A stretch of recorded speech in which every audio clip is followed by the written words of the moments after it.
parece si oramos en virtud del tiempo? Igual yo sé que mañana es libre, pero la idea es acostarse temprano a descansar. ¿Les parece? ¿Oramos? Señor, gracias por este hermoso tiempo que podemos compartir y que podemos dedicar al estudio de tu palabra. Gracias, Señor, porque gracias al conocimiento que tú nos entregaste en la Escritura, podemos entender la naturaleza de tu Hijo. Saber a qué vino, por qué vino y que Él es el reflejo de tu amor, el que nos ha permitido reconciliarnos contigo y ser salvos, santos y justos. Bendice a cada uno de mis hermanos que se han conectado.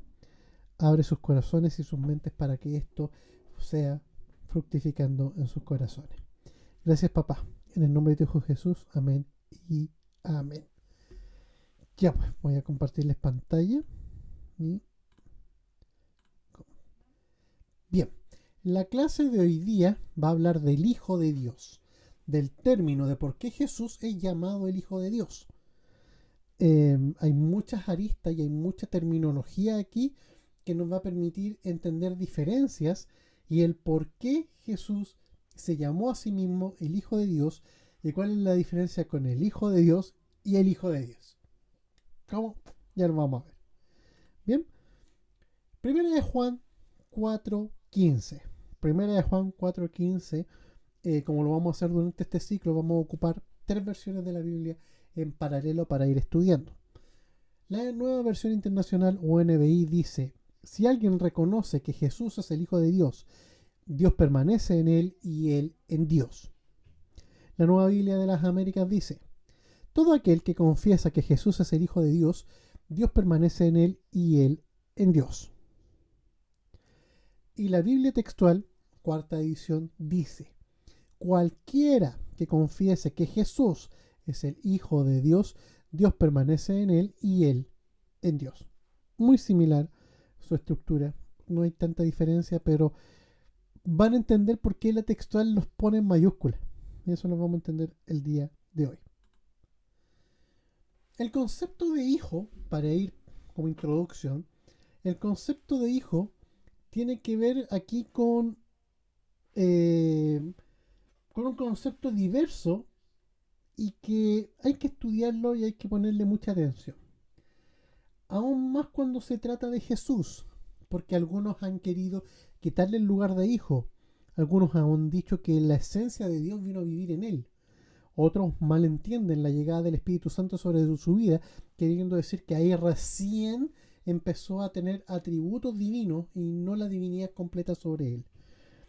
Hay mucho desconocimiento de este tema, porque ya, perfecto, todos asumimos que Jesús es el Hijo de Dios, pero ninguno de nosotros entiende a cabalidad el concepto y cuál es la profundidad que este tiene para nosotros. Y eso se debe netamente a una mala exégesis. ¿A qué me refiero yo con exégesis?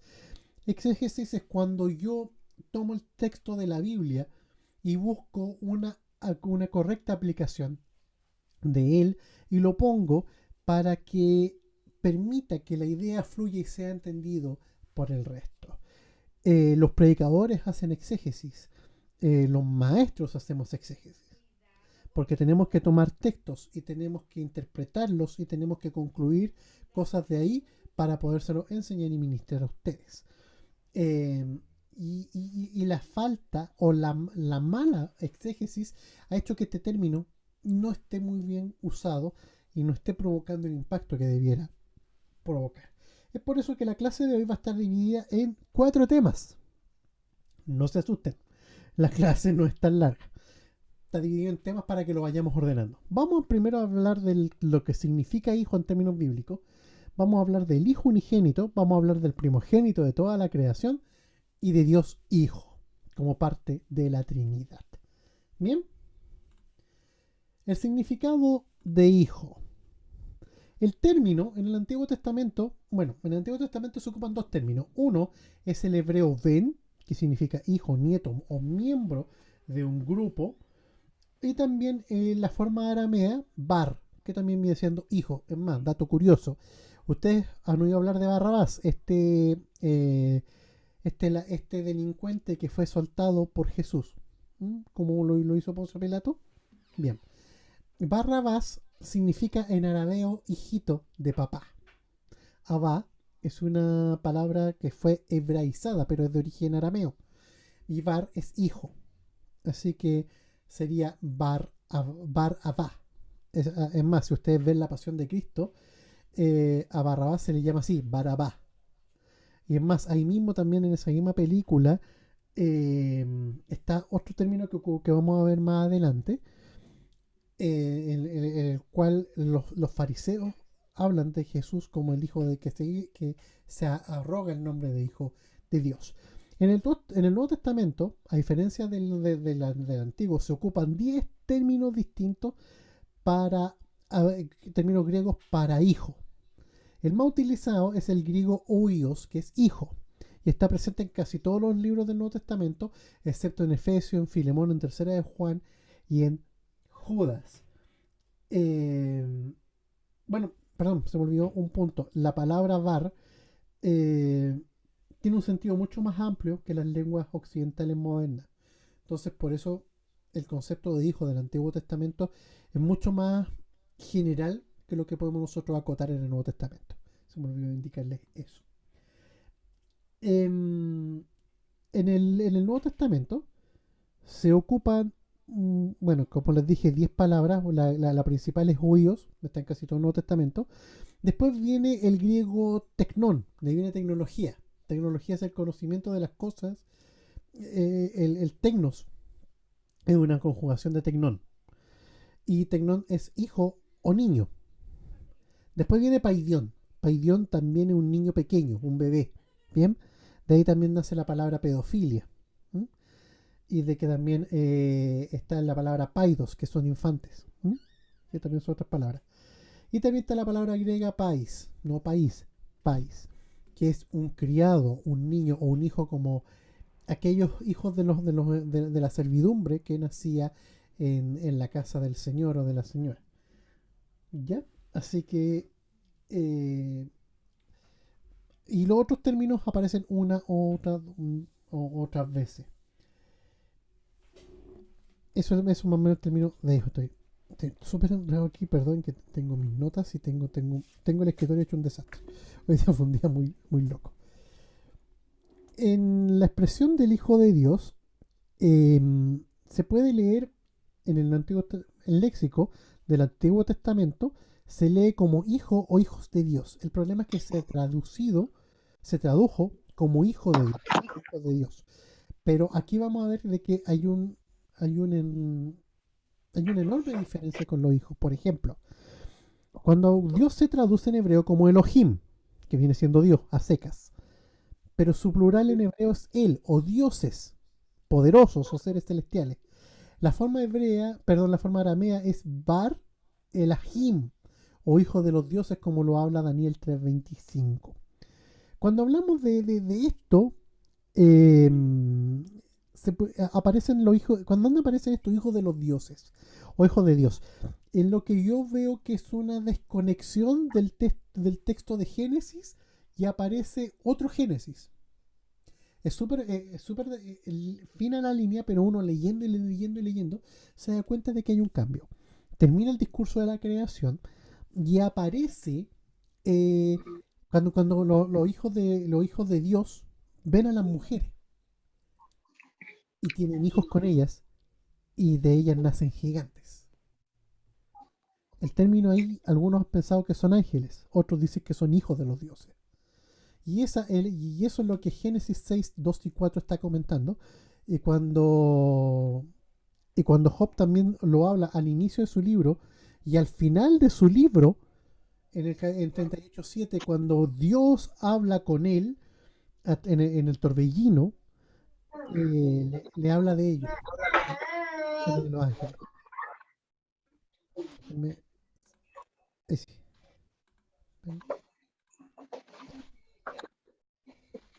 mira, me adelanté. Em, Margarita, ¿te puedes silenciar? No te puedo silenciar desde acá, perdón. Buena, chiqui. Listo. Sigamos. Cuando hablamos de esta frase, que algunos pensamos que es hijo de Dios, Estamos hablando de, según la cosmovisión de los judíos, estamos hablando de ángeles, o estamos hablando de frentón de seres demoníacos. Lo que pasa es que el hebreo el hebreo antiguo no tenía una palabra para demonio. Y lo más cercano viene siendo el Satanás, que viene siendo como enemigo, o tu oposición. Entonces ellos le llamaban a estas personas, seres celestiales también, porque para ellos el cielo era uno solo, con el infierno, era el Hades, propiamente tal. Y por eso se infiere, obviamente sin certeza, es una elucubración, una especulación incluso muy mía, de que esto, para mí, está hablando de una alusión del protojudaísmo a la Trinidad. Nos referimos a protojudaísmo a toda la forma en que los pueblos semíticos venidos de Abraham, puntualmente, la rama de Abraham, trataba con Dios. El judaísmo propiamente tal nace en el desierto con Moisés, pero se heredaron muchas cosas de la tradición del judaísmo y se trasladaron al periodo de donde ya la ley mosaica fue la que imperó por Israel hasta que se destruye el templo el año 70. Y está ahí donde cuando hablamos de hijos de Dios, algunos dicen que son demonios, otros dicen que son ángeles, pero yo podría inferir que está hablando de la Trinidad puntualmente, menos acá. Acá en Génesis claramente es otro término. Ustedes dirán, pero ¿por qué estáis mostrando esto? Porque a veces traducimos mal esto. Y yo he escuchado prédicas que hablan de gestos que son ángeles, los que vinieron a yacer con las mujeres y a producir gigantes. Y no fue así. No fueron ángeles caídos. Los ángeles no se comportan así. Los únicos ángeles que se comportan así son los que cayeron con Satanás. Entonces son ellos los que hicieron gigantes. Y los de Job, Pero, dime, pero eso no los deja también como ángeles, o sea, se supone que el nombre que le atribuyen es ángeles caídos porque cayeron con Satanás, de cierto modo. Entonces, siguen siendo ángeles, pero no, caídos. no. La Biblia les da otro tratamiento, que es de frentón de demonios, porque un ángel, su función es ser un mensajero de Dios. Al dejar de ser ángel, ya no eso, ya no puede, son demonios, claramente. Un demonio es todo ángel caído, de frentón. Ya no tienen función de Qué servir a raro. Dios, ya no le sirven. Como ya no le sirven, su estatus de ángel se pierde y se convirtieron en demonios. Puedo inferir de que a lo mejor no sean feos como la cultura popular los trata. El diablo yo creo que debe conservar todavía su belleza, tal cual. Pero, y que la iconografía católica de la Edad Media lo convirtió en algo horrendo para separarlo de la luz. Que lo bonito es bueno, lo feo es malo. Pero si es que uno analiza entre líneas, uno se da cuenta de que el diablo puede todavía seguir conservando su belleza. Acuérdense que era el ser creado más bello. Pero puntualmente acá, en Génesis, son claramente demonios. El problema es que cuando no se entiende esto, hacemos mal exégesis de estos versículos y traen confusión. Es por eso que quise poner esto aquí, en la expresión cuando hablamos de hijo de Dios.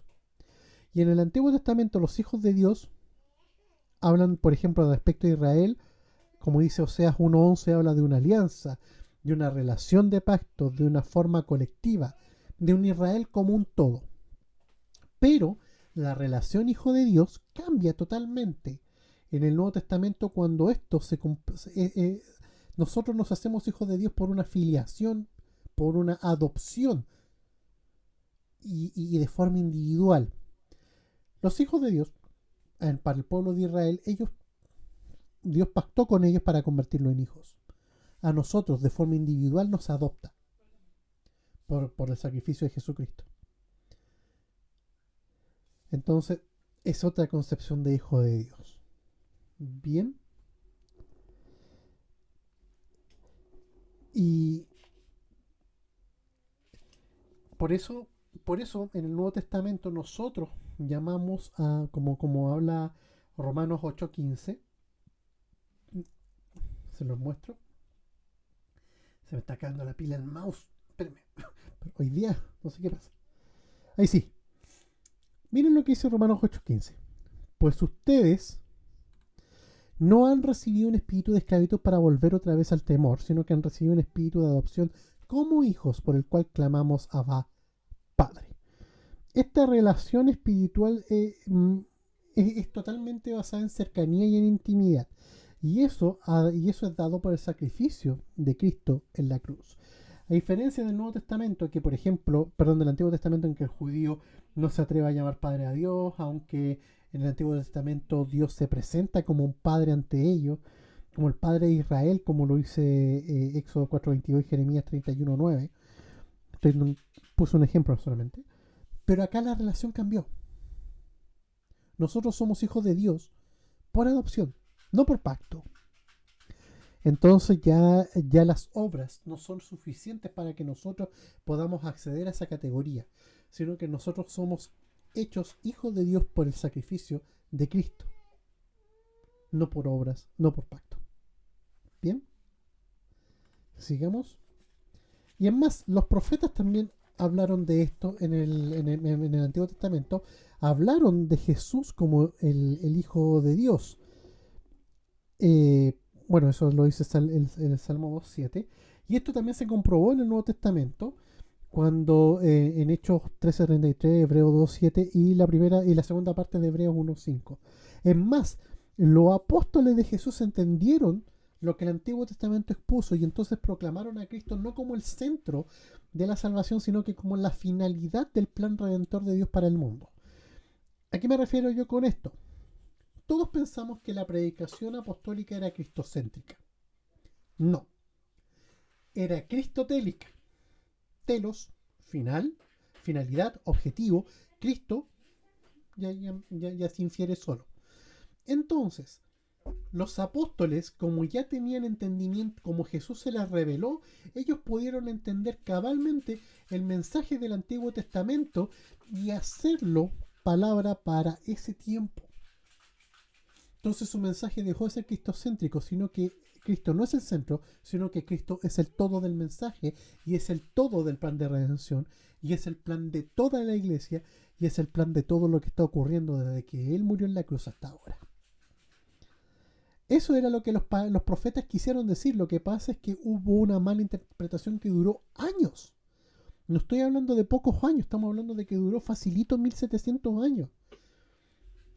Es más, durante el siglo XVIII y el XIX tampoco se pudieron poner de acuerdo. Es recién a principios del siglo XX donde logran los teólogos, tanto de corrientes luteranas como de corrientes bautistas, determinar cuál era el centro de la predicación apostólica basada en el cumplimiento de las profecías del Antiguo Testamento. Y es ahí en donde ellos exponen que Jesús no era el centro de la predicación apostólica.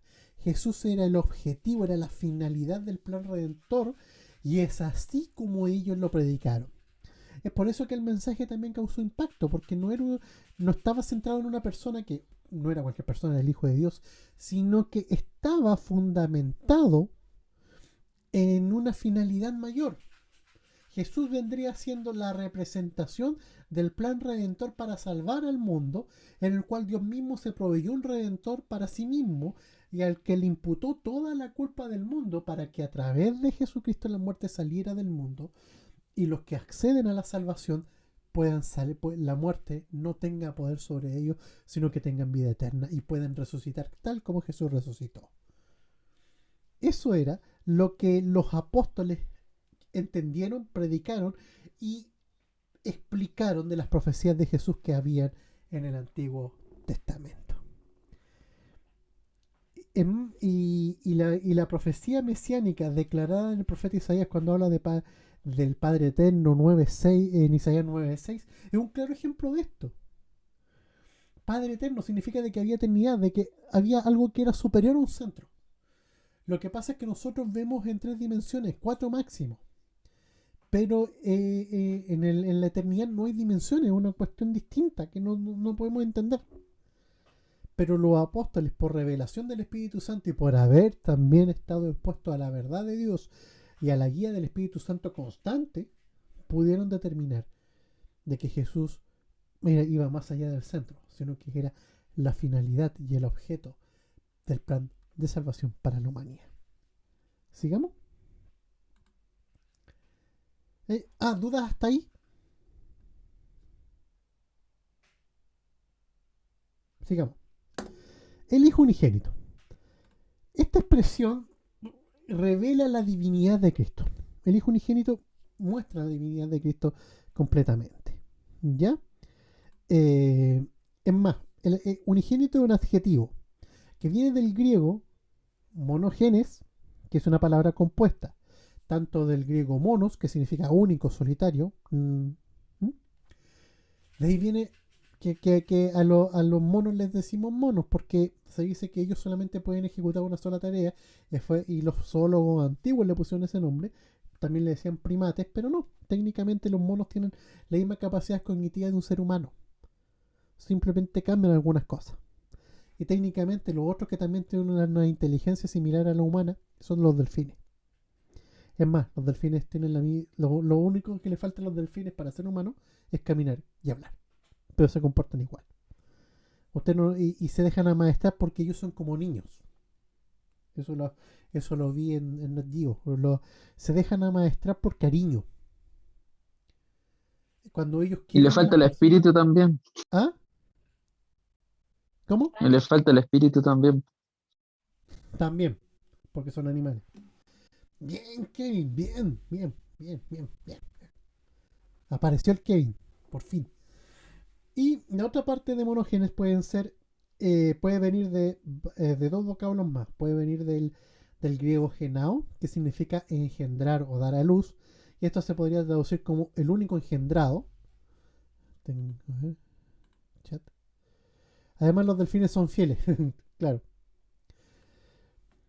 Y está genos, que viene siendo como una raza, una cepa, un tipo.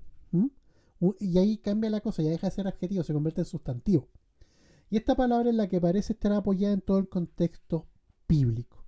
O sea, unigénito ya no sería un adjetivo, sino que pasaría a ser un sustantivo. Y esto es lo que habla. Esto se voy a marcar aquí. Rojo. Esto es lo más cercano a lo que podríamos traducir de monogenes. Ahí está, pone. Puros delfines. El término unigénito solo aparece 9 veces en el Nuevo Testamento, 3 en Lucas, 1 en Hebreo, y puntualmente se refiere a Isaac como el unigénito de Abraham, y 5 en los escritos de Juan refiriéndose a Jesús. Juan es súper importante para entender este término. Es más, Juan el que mejor expresa la divinidad de Jesús. Y los 5 versículos donde expresa esta palabra es en Juan 1.14, Juan 1.18, Juan 3.16, Juan 3.18 y en primera de Juan 4.9. Entonces podríamos inferir que unigénito significa único en su especie, único en su tipo. Jesús es singular, es el único Hijo de Dios y que tiene la esencia del Padre. ¿Se entendió? Repito, unigénito, en base a lo que ya les expliqué, significaría que es el único en su especie o único en su tipo. Por consiguiente, Jesús es singular, es el único Hijo de Dios que tiene la esencia del Padre. O sea, Jesús, por eso, y aquí con esto seguimos solventando la idea de que Jesús fue Dios y humano al mismo tiempo. Porque Él contenía toda la esencia de Dios en Él. Toda. Al mismo tiempo fue humano. El famoso misterio de la encarnación. Y aunque el término engendrado no es sinónimo de criatura, eh, como algo creado en sí mismo, es- él tenía una preexistencia. Él existe desde antes, es eterno, siempre ha existido. Y por eso es también llamado, volvemos al versículo de Isaías 9:6, que es llamado Padre Eterno, porque en él había eternidad. Y es un concepto que lo vimos la semana pasada, de que para los judíos, Padre y Señor eran como lo mismo. Entonces cuando hablaban de Señor, hablaban también de Jesús. Lo que pasa es que ellos no entendían la Trinidad como nosotros lo podemos entender ahora, porque Juan la expone en todo su evangelio y sobre todo en primera de Juan. Disculpe, quería hacer una consulta. Sí, dime. Bueno, tal como usted mencionó, el libro de Isaías, hay unos textos que claramente apuntan hacia el Hijo de Dios. Sin embargo, los judíos, no sé si usted sabe, ¿cómo pueden ellos interpretar, digamos, esas palabras? Porque ahí habla claramente de que un hijo es nacido y que será llamado Dios fuerte, Padre eterno. Entonces, a los judíos, ¿cómo interpretan ellos, digamos, esa parte? Bueno, no sé si usted lo sabrá, o sea, ¿cómo uno le tendría que decir? Es que ellos no es que desconozcan al Mesías. Lo que pasa es que la condición de Mesías para ellos ¿Mm? es algo ¿Sí? que hubieron muchos Mesías durante la historia judaica. Han existido muchos Mesías. Porque la palabra Mesías técnicamente es ungido. Y ¿Sí? hubieron muchos judíos, perdón, muchos Mesías. Es más, uno que ellos llamaron Mesías propiamente tal es Judas Macabeo. Porque Judas Macabeo fue el libertador que obviamente esto no sale en los libros canónicos de la Biblia, sino que aparecen en los libros deuterocanónicos que están en las Biblias católicas.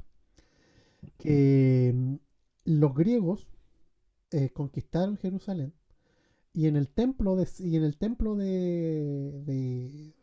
el nuevo templo, ellos pusieron estatuas de Zeus, un gimnasio, y los griegos iban al gimnasio desnudos. Y algunos judíos se ponían hasta prepucios falsos para pasar por griegos. Mira Mm. lo que habían llegado a la apostasía de su religión. Matatías, uno de los sacerdotes, se rebela contra esto y agarra un martillo y con eso empieza a sacar a los griegos del templo. En hebreo, macabí es martillo, de ahí viene macabeos, como los tipos que andaban con martillos o con masas. Judas Macabeo, el hijo mayor de Matatías y que lidera la rebelión armada, logra vencer y logra establecerse y a él lo nombran como un Mesías, como un ungido de Dios para esa tarea. Ellos aún están esperando el Mesías que los liberte. Y durante la historia judía, incluso durante el holocausto, ellos siguieron esperando al Mesías. En la época de Jesús, muchos mesías habían aparecido que habían caído bien con la casta sacerdotal porque eran afines a ellos, pero terminaron sin pena ni gloria. Y ninguno de ellos trascendió. Pero Jesús venía con todo el poder y Jesús, sí, los que, como les expliqué anteriormente, los apóstoles de Jesús empezaron a armar el cuadro que Jesús empezó a cumplir todas las profecías mesiánicas sobre él. Pero, como no era de la forma en que los judíos lo esperaban, lo descartaron. Es un asunto de forma, no de fondo. Porque ellos esperaban que se proclamase rey. Si es que tú analizas los textos de los evangelios, el temor del Sanedrín era que Jesús se proclamara rey, porque ellos sabían que venía del linaje de David, así que técnicamente podía cumplir con eso.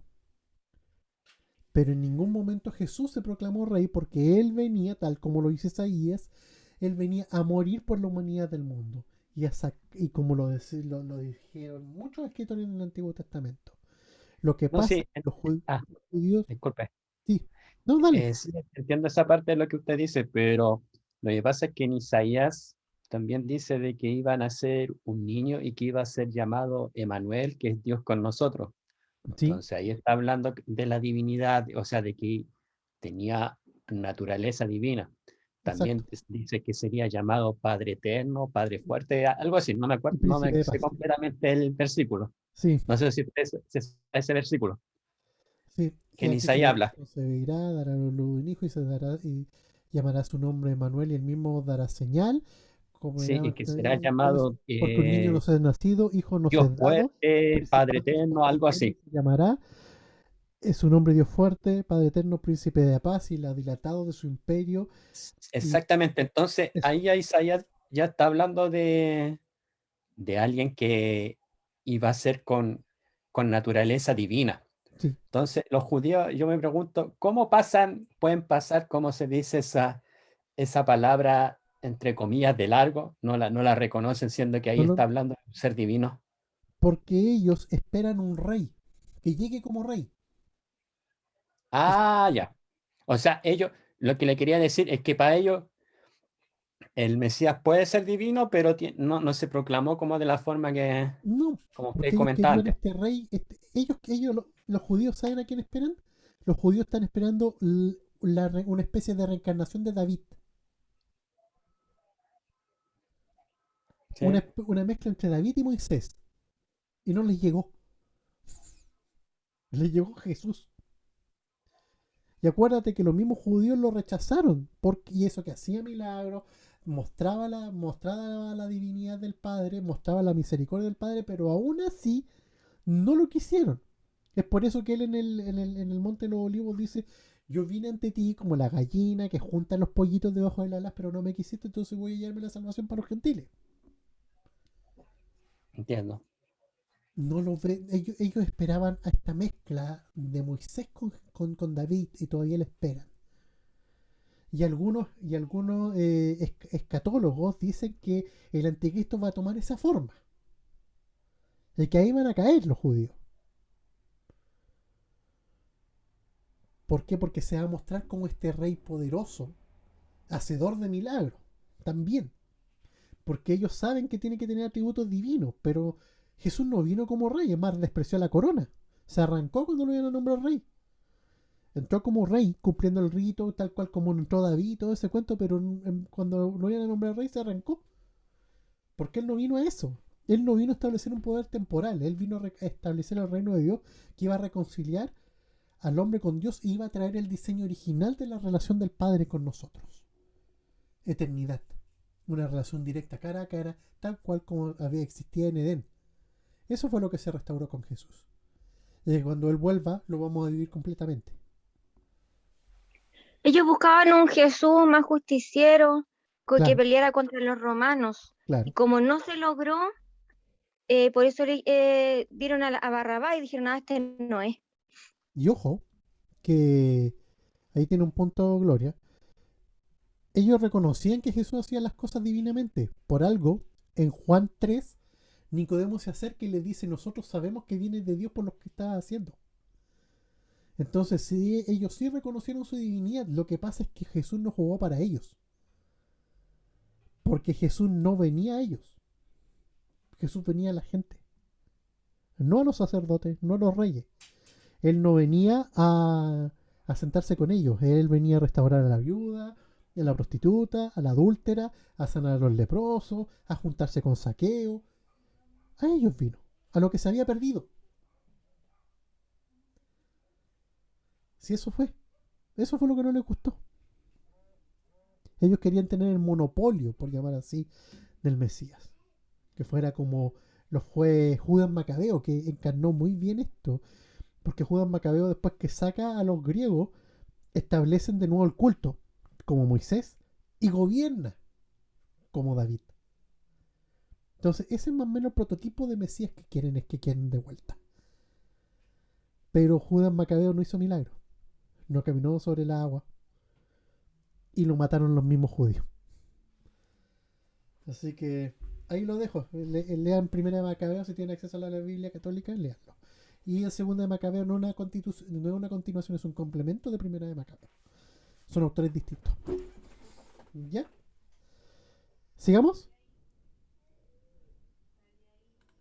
Bien. Ok. Sí. Después viene...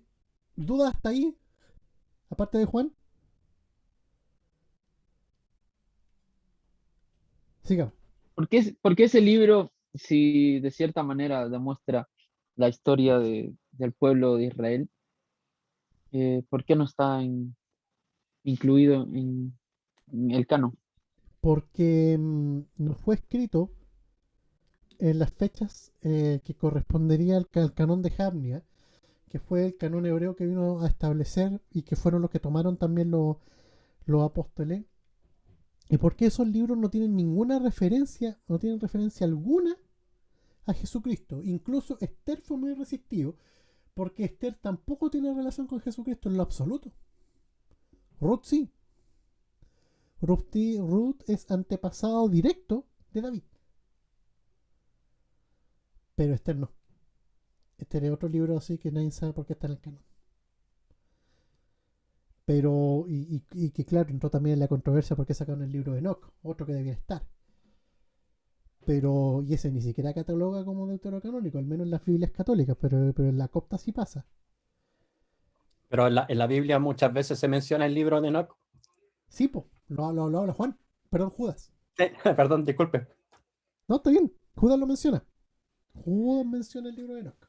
Sí, menciona el tema de los ángeles que no guardaron su dignidad, que era lo que usted habló hace Exacto, momento. que dije al principio. Es que no quise meter esa referencia porque era muy... iba a ahondar mucho. Pero sí, el libro de Enoch ahonda mucho en la... Es más, muchas imágenes del libro de Enoch son imágenes que Juan repite en Apocalipsis. ¿En qué parte, profe de Judas?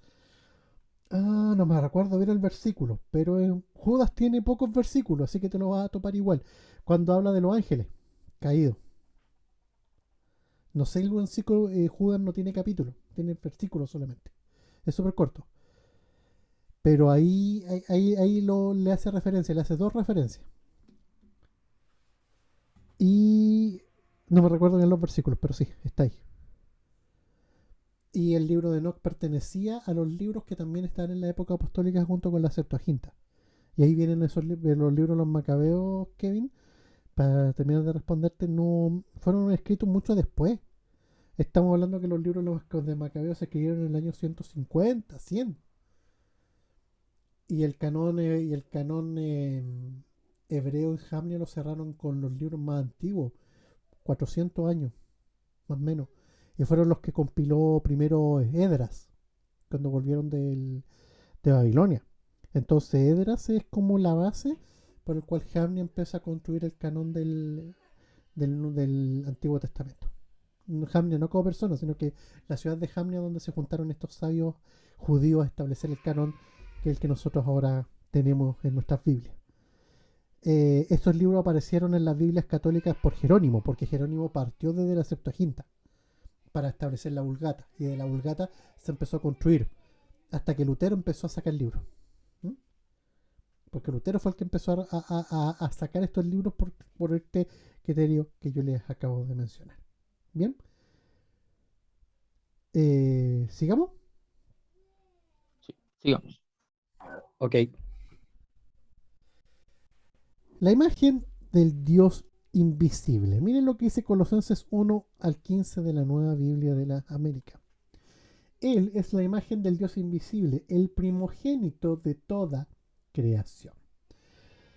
Aquí habla de la divinidad de Cristo y la palabra griega que se utiliza para imagen es eikon, que es como semejanza, imagen, arquetipo. Y señala dos ideas y que ambas son totalmente compatibles con la obra de Jesús, con lo que él hizo. Uno, que él tenía la apariencia del Padre, como dice Hebreos 1.3, y la manifestación del Padre, como dice Juan 1.18 y 1 Juan 1 del 1 al 3.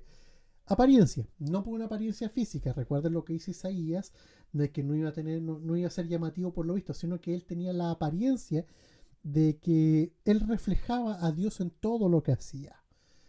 Todo lo que hacía el Padre, Jesús lo hacía, él mismo lo declaró.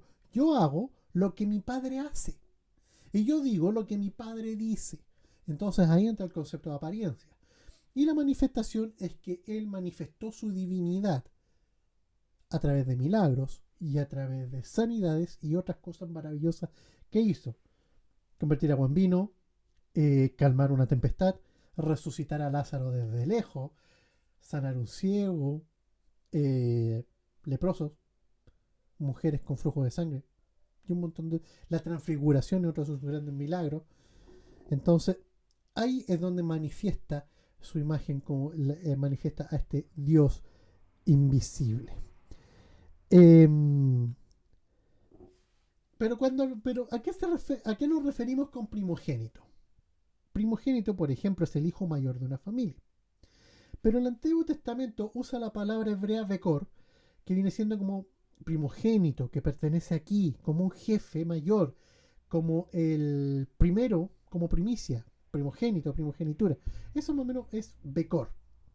Y los escritores hebreos ocuparon esta palabra con el sentido de importancia, de darle prioridad, posición, primacía y preeminencia. Un ejemplo, David. David, para los judíos, es considerado un primogénito. Ustedes dicen, pero ¿cómo? Si él era el menor. Exacto. Pero para el concepto judío, David es el primogénito de sus hermanos por posición. Otro ejemplo, José. José tiene doble heredad. Cuando Jacob se despide de sus hijos, José hereda doble. Al heredar doble, él transfiere su herencia a sus dos hijos, Efraín y Manasés. Entonces, él hereda su parte a Efraín y Manasés, pero él tuvo doble. Era el penúltimo de sus hermanos. El mayor era Rubén. Pero el judío le dio esta preeminencia a José, y ahí es donde entra la palabra primogénito. Es como un jefe mayor, habla de esta primacía, de esta preeminencia. El Nuevo Testamento utiliza la palabra griega protokos, que es como primero en nacer o primogénito. Pero hay dos razones por qué el término aplicado a Jesús no desacredita su eternidad. La Biblia muestra la eternidad del Hijo en Isaías 9:6, en Miqueas 5:2, en Hebreos 13:8 y en Juan 1:3. Todo lo que les comenté antes no siempre significa en el hijo mayor, sino el que tiene primacía y permanencia. Es lo que les conté al principio y donde me explayé un poco. Los escritores del Nuevo Testamento entendieron esto y sacaron a Jesús del centro y lo convirtieron en la finalidad y el objetivo de todo. Y ellos reutilizaron el término judío para establecer que él era el primogénito, el de posesión. Pablo lo hace mucho.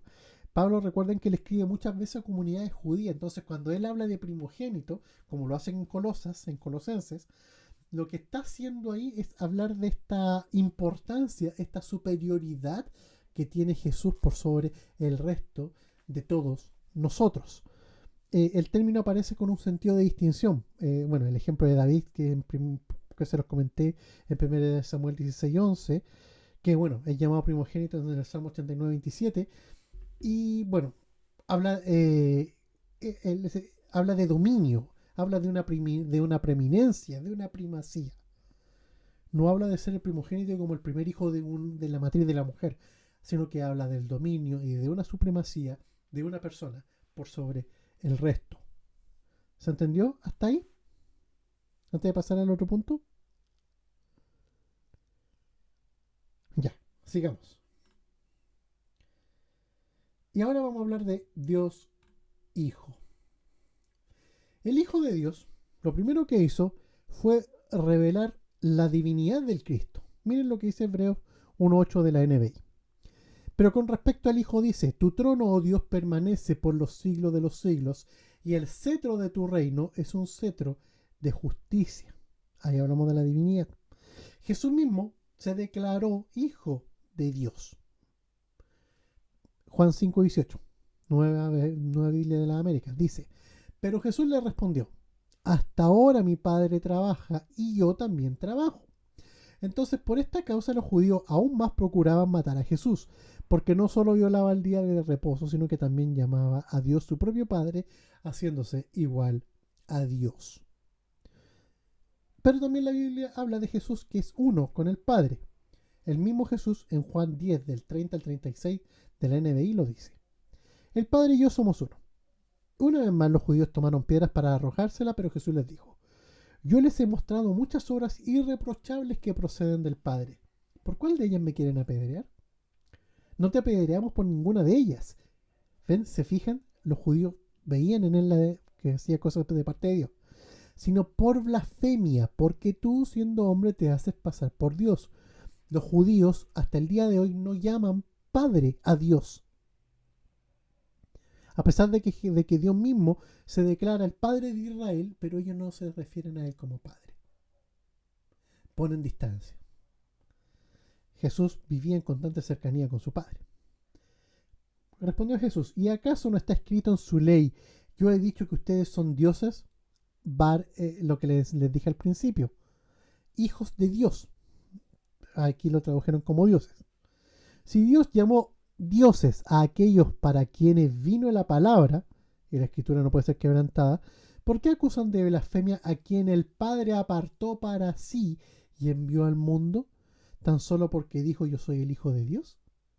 O sea, siempre Jesús manifestó ser uno con el Padre.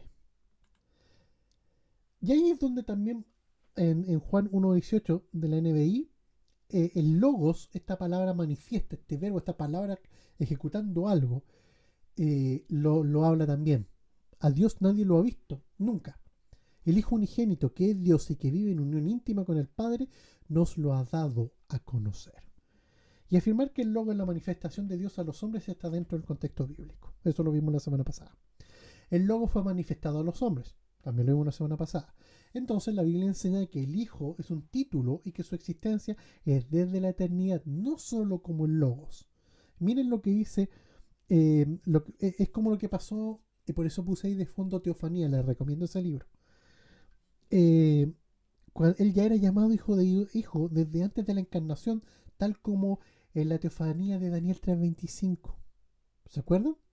Si no se acuerdan, se los dejo ahí. No se los voy a explicar. Deben saberlo. Y el concepto de padre e hijo en la Trinidad no se debe comparar con el proceso de reproducción humana. Lo que pasa es que nosotros, y muy sobre todo cuando yo lo he escuchado mucho en iglesias donde lamentablemente la gente que predica no está tan preparada. Y duele porque provoca errores.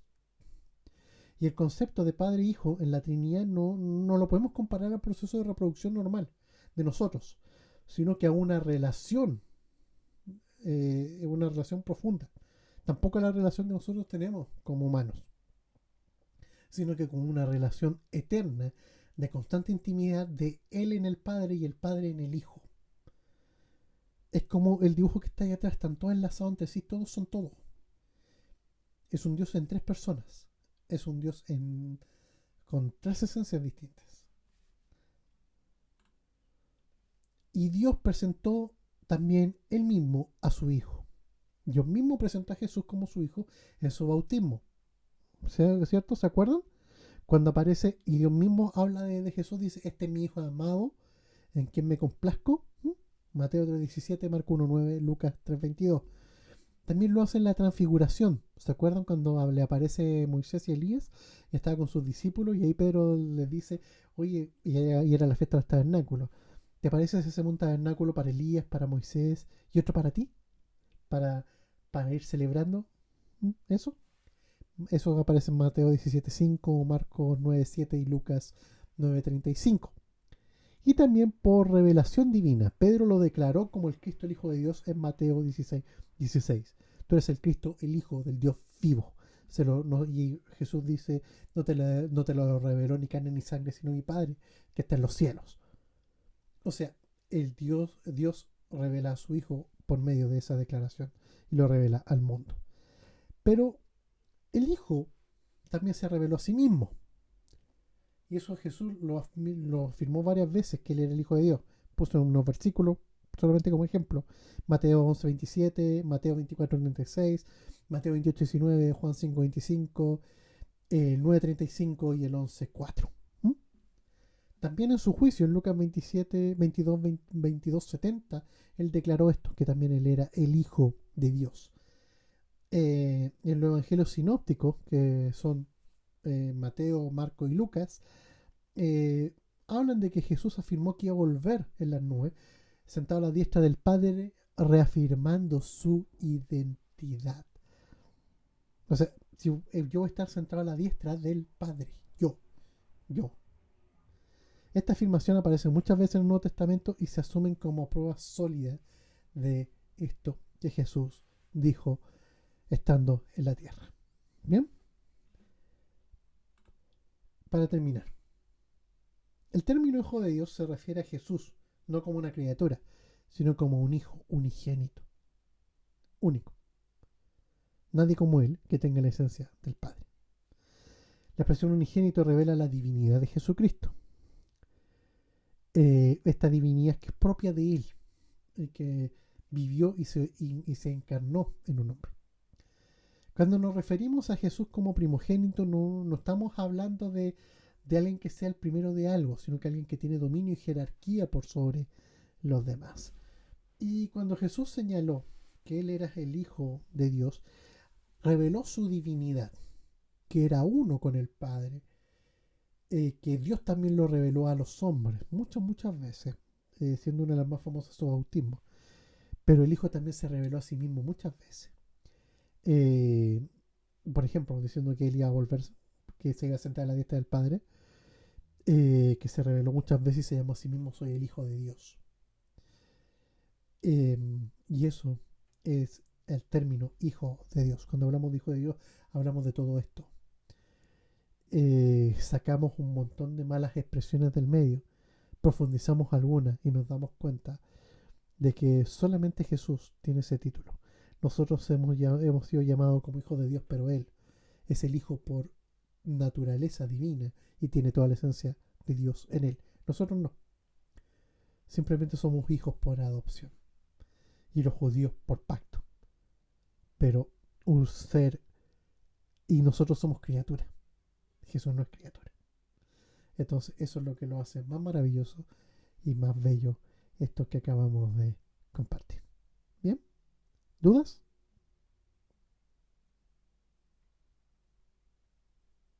No, ninguna. La parte fea. Bueno, nos vemos. No hay. No hay. Pero ya les avisé.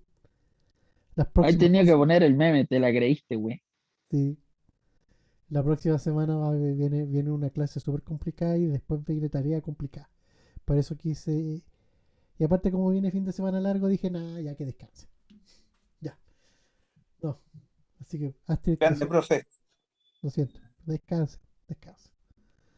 Pero después vamos a vienen 2 semanas súper. Si ya fue denso hoy día, o sea, partimos suave, denso, nos pusimos más denso. Y la próxima semana y la subsiguiente se viene peor. Así que prepárense. Viene peor. Incluso si no alcanzo, voy a tener que dividir la primera clase. Entonces, imagínense. Podemos estar mucho rato ahí solamente hablando de la dualidad Jesús, hombre y Dios. Viene denso. El apéndice. Muchos me han preguntado, y de verdad que es un tema recurrente en la iglesia, acá, en otros círculos, me hacen la pregunta de cuál es la diferencia entre qué versión de la Biblia hay. ¿Por qué tal Biblia tú dices que es buena? ¿Por qué tal Biblia tú dices que es mala? Y todos me preguntan por qué y el para qué y el qué. A mí me entretiene explicar eso, a mí me gusta, porque es una de las áreas que yo he más desarrollado en mis años de profe y en el Instituto Bíblico. Empecé así, haciendo clases de eso, de canón, de formación de la escritura y todo eso. Entonces, aquí en este cuadrito, que se lo tomé prestado a un libro de un gran teólogo argentino, radicado en España, que escribió un libro maravilloso en editorial Clie, que se lo pedí prestado porque mejor forma de explicarlo no iba a encontrar. Que es que este apéndice habla de los tipos de traducción bíblica. El tipo de traducción tiene un propósito. ¿Cuál es el propósito? Eso ya lo vamos a ver. Y lo único que escapan de este proceso, de este propósito, son los interlineales. Un interlineal es una línea abajo en el idioma original y abajo en el idioma en que tú estás. Obviamente la frase no va a estar ordenada correctamente, sino que, por ejemplo, Juan 3:16 en un interlineal aparece: amó Dios al mundo, tanto Dios unigénito, Hijo, envió para que lo perdido, salvado esté fuera. Porque es textual, palabra por palabra, tal cual como aparece en el griego. Por eso es interlineal. Una línea en griego o en hebreo, una línea en español o en el otro idioma. Algunas versiones, por ejemplo, los interlineales que ocupo yo, el de Sociedad Bíblica tiene la Reina Valera contemporánea y la Biblia de Jerusalén. El de la Cueva tiene la Reina Valera 60 y la de Jerusalén. Y el Nuevo Testamento trilingüe no, tiene una versión, una traducción propia, más griego, más arameo en Mateo y latín. Bien, hay tres tipos de traducción: equivalencia formal, funcional y paráfrasis, o sea, el texto libre. ¿Cuál es el propósito de la equivalencia formal? Reflejar al máximo las características de la lengua original. El énfasis ahí está en el griego, en el hebreo y en el arameo. Ahí está su énfasis. No en hacerte el texto fácil de entender. Es presentarlo lo más puro y rico posible. ¿Cuáles son algunas traducciones? No las puse todas, sino que las más famosas. De este tipo de equivalencia formal, que es palabra tal cual como viene, traducida textual. La Biblia textual, la Biblia de Jerusalén, están ordenadas de lo mejor, no a lo peor, sino que a lo menos mejor, por llamarlo así. La Biblia textual, la Biblia de Jerusalén, sí, es católica, pero es la mejor versión que hay en español. Es lo mejor que hay. La Biblia de la América y su nueva traducción, la nueva Biblia de la América. La Biblia de la América es más antigua. Ahora llegó la nueva Biblia de la América. Oye, Ah, Trinidad, muteala. Activa el micrófono. La chica Trinidad, activó el micrófono. Trinidad, ven Se por robó el favor, teléfono. Trinidad. Y no me deja silenciarla. Es lo peor de todo. Sí existe, mona. Muteala, por favor. Gracias. Perdonen, mi hija se robó el teléfono. Pasa. Todos los días se roba el teléfono. El otro día por el bolsillo me estaba sacando el mío. Malas costumbres. Le faltan los mandamientos a la chiqui. No, si no lo entiende todavía. Lo hace como chiste. Se ríe. Cuando tú le dices que no, va y lo hace. Entonces, estamos aplicando psicología inversa. Volvamos. De la equivalencia formal, las mejores que pueden encontrar ahora son, por ejemplo, la textual, la Biblia de Jerusalén, la Biblia de la América, y ahora obviamente salió la nueva Biblia de la América, que incluyó unos hallazgos de hace como 10 años de unos manuscritos que están ahora en Washington, que son aún más antiguos sobre el Antiguo Testamento, así que viene mejorado. Me eché la chiqui. Algo. Después viene la Biblia Peshitta. La Biblia Peshitta viene de una de las primeras composiciones de la Biblia completa, que son antiquísimas, que vienen como del año 400, 500, que es el siriaco, el peshito, como se llama originalmente, y que ahora se ha traducido al español muy buenamente, y en la Biblia Peshitta. Después viene la Biblia de Cantera e Iglesias, también una Biblia católica, pero está extremadamente rica, con una terminología muy, muy, muy preciosa, y es muy rara de conseguir y es cara. A mí me la trajeron, no sé cómo me apareció, me dijeron, mi amigo Jorge de Libros Grafia me dijo: Exe, ¿tenéis la Cantera Iglesia? No, la ando buscando, te la mando.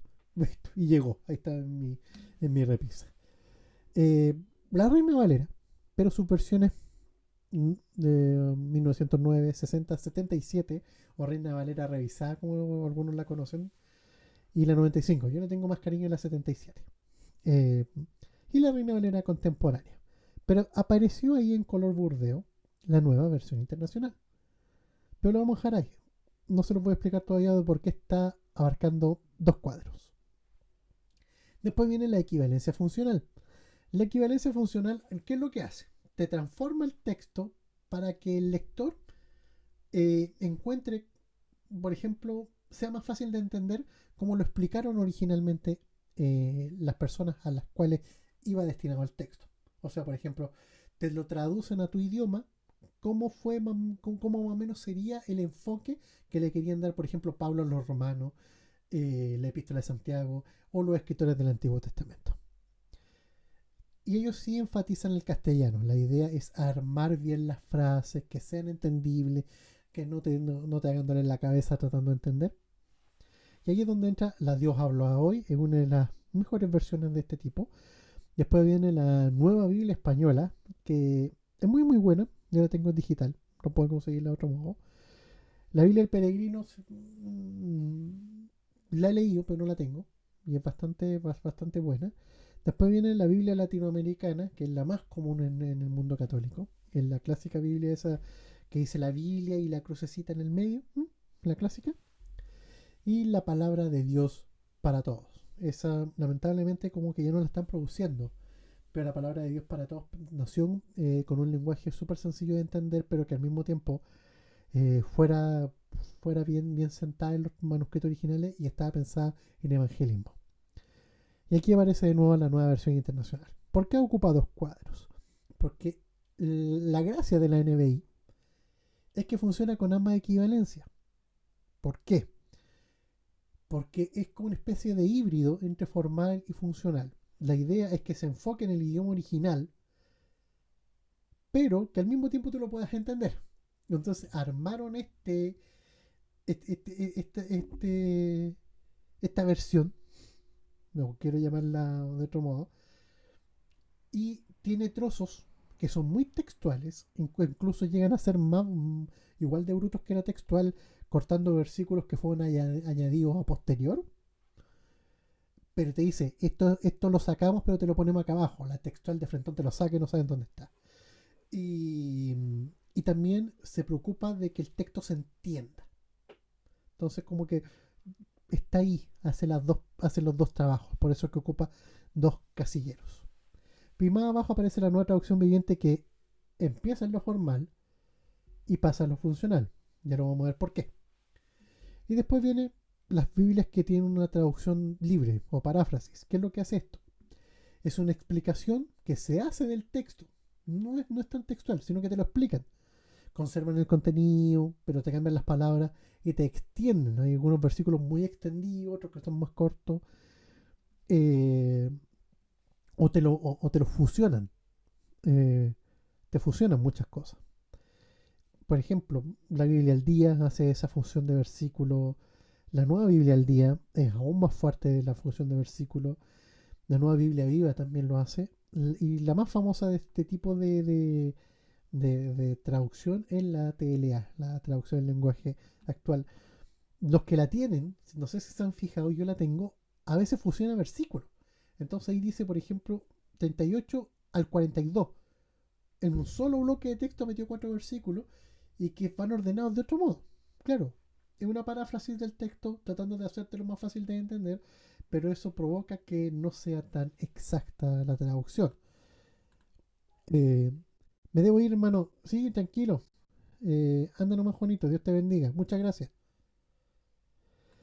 ¿Y por qué aparece la nueva traducción viviente aquí?